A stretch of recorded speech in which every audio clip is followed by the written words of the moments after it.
We'd like to say howdy to everyone and welcome you once again to the Jim and Jesse Show. We hope everybody's feeling fine today and going to enjoy some bluegrass music here. We'll start things off. Now you big right, with Martha White. Yes, ma'am. Goodness gracious, good and light, Martha White. Martha White. You'll make better biscuits, cakes, and pies.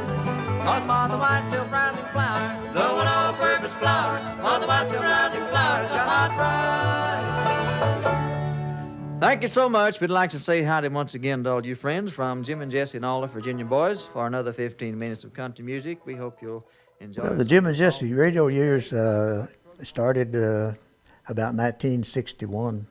We were working TV shows in South Georgia and North Florida, and we was living in Valdosta, Georgia, because our shows was on 3 or 4 different stations, and that was before they had videotaping of the shows, so we was doing them all live.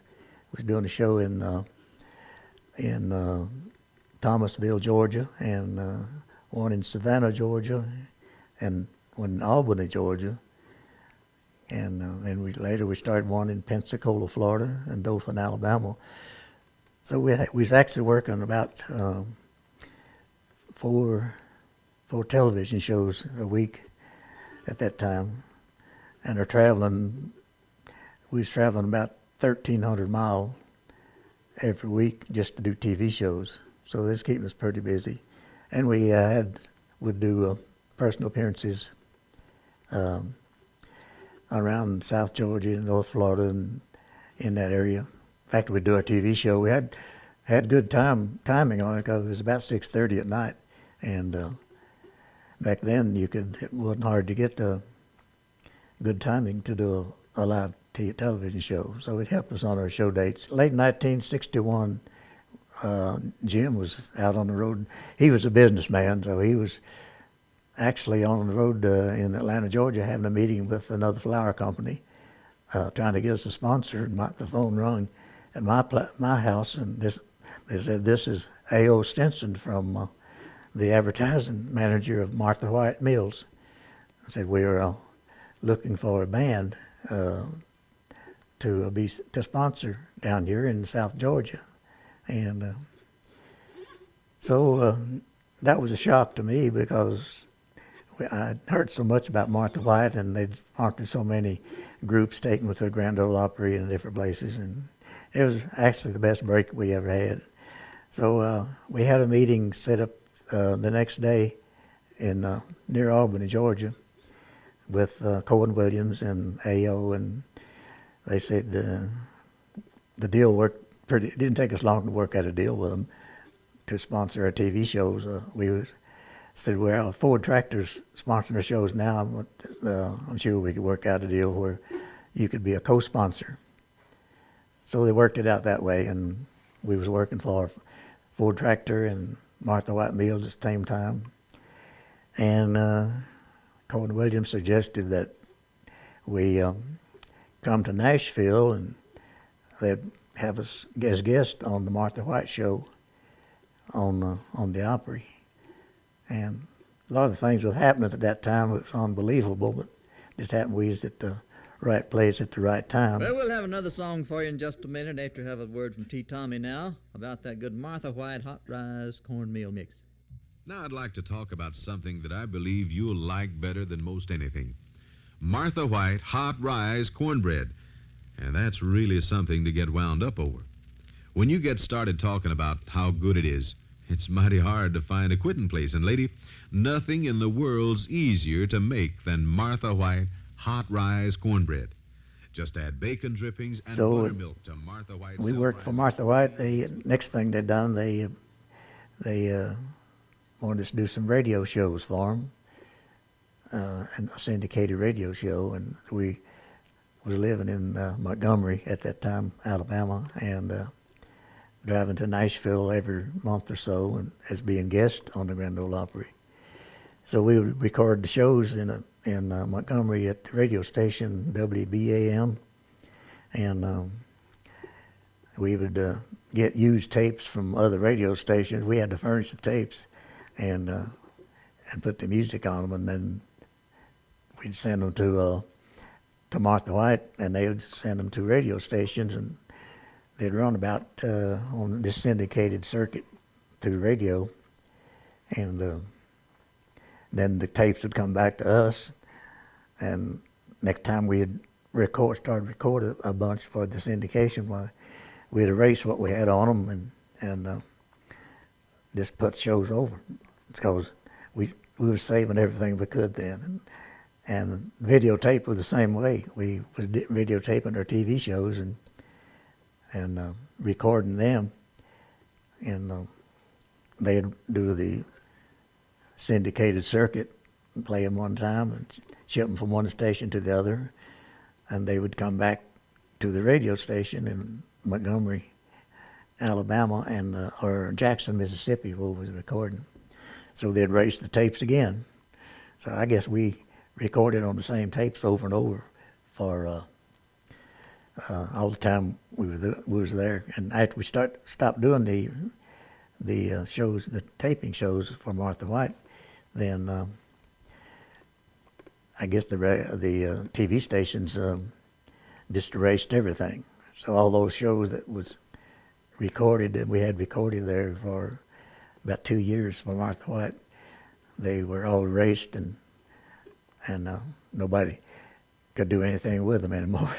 So the things we ended up with we did end up with the radio shows, and all the tapes came back to us, and we just sort of put them away and didn't realize that someday they might be something that people would be interested in. So I got the tapes out one day and got to listening to them and going through them, and I said, we'll just try to pick out some of the best of the shows that we had. I guess we had 40 or 50 shows, and I got my friend banjo player Gordon Reed. He had a recording studio in Hendersonville near Nashville, and he had a good sharp razor blade, so we got to listen to those shows and picking out the best songs to put on them, and cutting out at the commercials. We didn't think at that time people would be too interested to listen to the commercials. We thought they would just rather have the music, so we except the theme song on each end of the show, we just did music and didn't have no commercials, but we did always mention Martha White, because they was the people that really had got us on the Grand Ole Opry and got us on shows that we would never been able to get on had we not been sponsored by them. And so we worked for Martha White. We was in Charlotte, North Carolina, doing one of the big package shows, and Joe Taylor was our manager, and he was also working for Martha White at the time. And he came into the backstage in Charlotte, North Carolina, and he said, "I got some news for you." He said, "Y'all are now members of the Grand Ole Opry." And that was really a shock to us. So he said, "Yeah, we need to go in next week and do all the arrangements." But he said, "You will be members of the Grand Ole Opry." I'd like to mention about some of the musicians we had in our band through those years when we were doing the radio shows. We were lucky enough to have some of the greatest musicians in bluegrass music at that time. One was Alan Shelton, one of the greatest banjo players that I hope someday he'll get the credit that he deserves, because he played the banjo, I'd say, next to Earl Scruggs. He shouldn't have been number one. And he and I was a lot alike. I'd look around on the stage sometimes, and the backup he would do. He'd do, when to back up and how to back up a song, and I learned a lot from him, and we complimented each other, and we practiced a lot together, and we had this big back seat on the bus where nobody would sleep back there. We just left when the bus was converted as it was. We just left the back seat in. We'd go back there and practice a lot. We wrote a lot of songs back there, a lot of tunes, and that's where got to learn a lot of the cross picking on the mandolin, because I would watch Alan play it on the banjo, and I'd try to do it. I'd try to do with one pick what he was doing with 3 fingers. Then Jim Buchanan came in. He was second fiddler after Vassar Clemens was a fiddle player before we moved to Alabama, and he was about 16 years old, I guess, when he came to work with us, and I played fiddle some, and I thought, well, I'll help Jimmy. I'll learn him how to play the tunes that we're doing and everything. And we had a couple of practice sessions, and I was trying to show him a few things on the fiddle, and I'd say about 2 weeks later, I didn't have to show him a thing. He really learned fast. He turned out to be one of the greatest fiddle players really around Nashville. Don McCann, who was a great singer, and he could blend with Jim and I, make a trio as good as anybody we ever sung with, because we knew how to. He phrased right with us, and I've listened to some of these songs that I would sing lead on, and I'd have to say, now which one was I singing lead, which one was Don singing lead on? But he wrote a lot of songs that we recorded, and somebody had to be a comedian in the shows back then. Everybody had a bluegrass show. Somebody had to play comedy in it. So we had this boy that played bass, David Sutherland. His nickname, his stage name was Joe Binglehead, and he was a great comedian. Really, he just did some plain old country jokes, and he wasn't the best bass player I ever had, but he hung in there with us for quite a few years. Well, this year we're coming out with the albums from the Old Dominion Masters on Rural Rhythm Records, which is 2014. And we also will be celebrating 50 years of me being on the Grand Ole Opry. We joined the Opry in 1964, so in March this year, 2014, will be our 50th anniversary. Of course, our career really, we stayed together 55 years as Jim and Jesse, but I have been in the business. This year will be 67 years. So most of my life has been in the music business, and I'm glad I'm still able to get out there and pick and sing and look for different things to do, and that's my life, and I'm glad I'm still able to do some recording and write songs and keep this music in my head.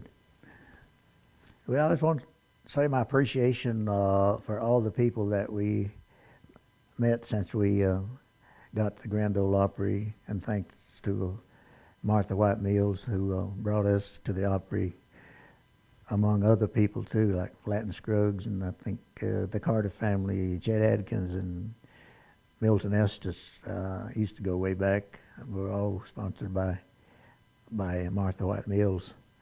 Hadn't been for Martha White, a lot of people wouldn't be on the Grand Ole Opry. I know we probably wouldn't have.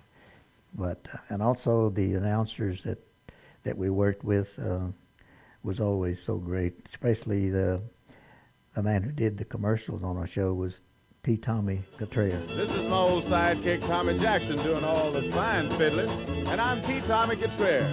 We're inviting you to stay with us for the next few minutes, all on this shindig, the Grand Ole Opry. He was one of the greatest announcers the Opry ever had, and he was just a great guy to work with. He could compliment you. He'd make you feel good even when you got done real bad. And we were glad to work with him at the Opry and on these shows. So he had the voice to do the Martha White commercials. When he said "goodness gracious, good," it made everybody happy, happy, happy. Hope I haven't went off the road too much from what we're supposed to be talking about, but it's been wonderful to talk to you, and And I do hope you enjoy the project, the Martha White radio shows, and because it was a highlight in our career to get to work with people like that, because they done so much to keep us in the business and let us last together as a brother duet for 55 years together as Jim and Jesse. Well, friends, that about takes up all of our time on the program for today. We hope you have enjoyed it. Until tomorrow at the same time, we'll say so long now to each and every one.